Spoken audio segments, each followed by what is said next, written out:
Hi, I'm Tim. Welcome to Watchbox, and thanks for logging on. If you enjoy this watch, email me, tmosso@thewatchbox.com, your purchase and pricing email question line for buying this or any watch you see on any Watchbox platform. Please reach out to me directly.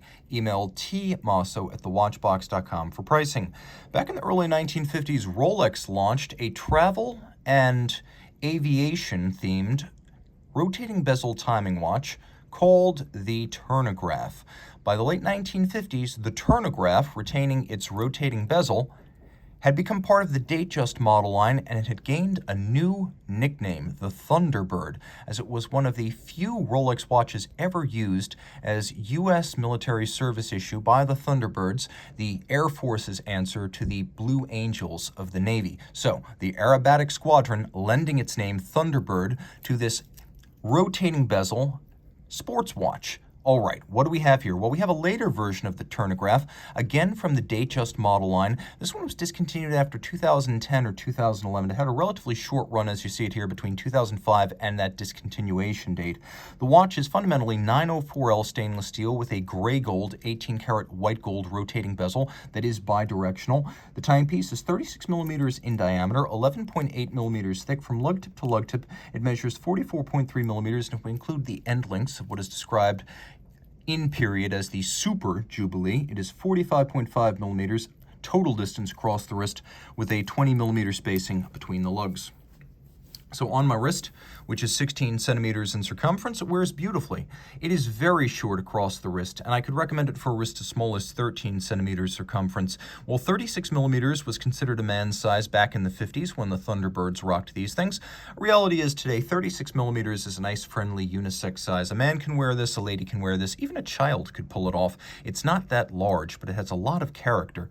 It's also fairly flat at under 12 millimeters thick with a sloped case flank and a conical bezel, so you can wear it as a dress watch. Now, this watch was spec'd with the Jubilee bracelet, which for the mid-2000s was updated to become what is called the Super Jubilee. That entails solid end links, solid center links, and then a pivoting lift lock system with a beak and a hook, plus a thick gauge steel chassis for the folding clasp. So this is no longer just something you pry open. You actually have to lift and unlock it to open it up. So it's the Super Jubilee in construction, but also in function, as it stays resolutely shut. This has become a viable sports bracelet, whereas pre-2005, I would not have identified the Jubilee as a bracelet with enough sporting potential. It just didn't have the structural integrity with the hollow end links and the hollow center links. It would stretch quickly if used vigorously. This one, not so much. And it also has an advantage over the Oyster in that there are more gaps between the links that enable better venting of the wrist. We have removable links on both sides, fixed in place by screws, and you could see that there is a little bit of a taper to the bracelet, so it thins out as it approaches the clasp. We also have a conforming end link to better mate the bracelet to the case. There's no gap between them. It's a handsome integrated look. The case, the bracelet, made of 904L steel. Rolex has its own foundry. It makes its own alloys. It constructs its cases, bracelets, and clasps. So 904L steel is a high nickel content steel that is more resistant to corrosion, particularly in the presence of salt. So like Zinn U-boat stahl, which does not need to be rinsed after saltwater exposure, this does not need to be rinsed after exposure to sea salt or sweat.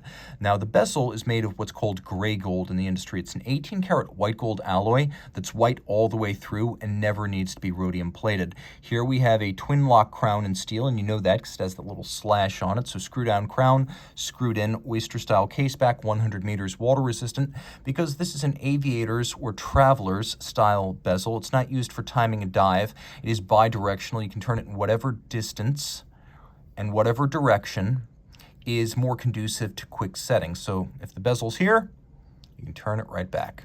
And if the bezel's here, you can turn it right back.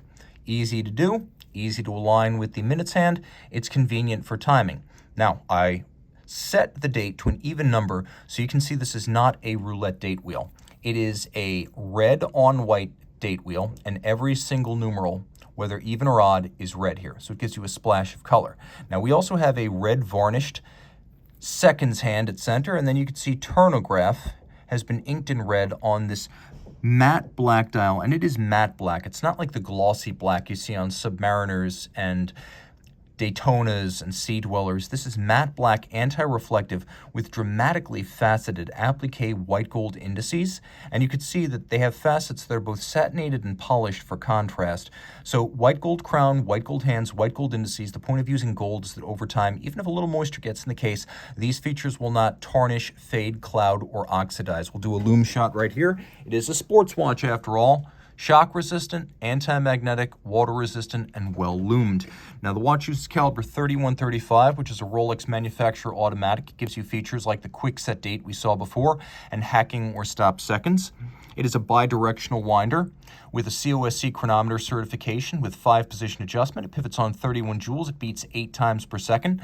For durability, it has a full balance bridge anchored on both sides of the balance and a free sprung balance. So not only does that give it shock tolerance, but the free sprung balance means that the shock cannot permanently change the timing of the watch, giving it great resilience. It uses an overcoil hairspring so that in pretty much any position, due to the centered mass of an overcoil compared to a flat hairspring, the watch will keep very even time, neither gaining nor losing. Reach out to Team Mosso at thewatchbox.com for purchase and pricing details.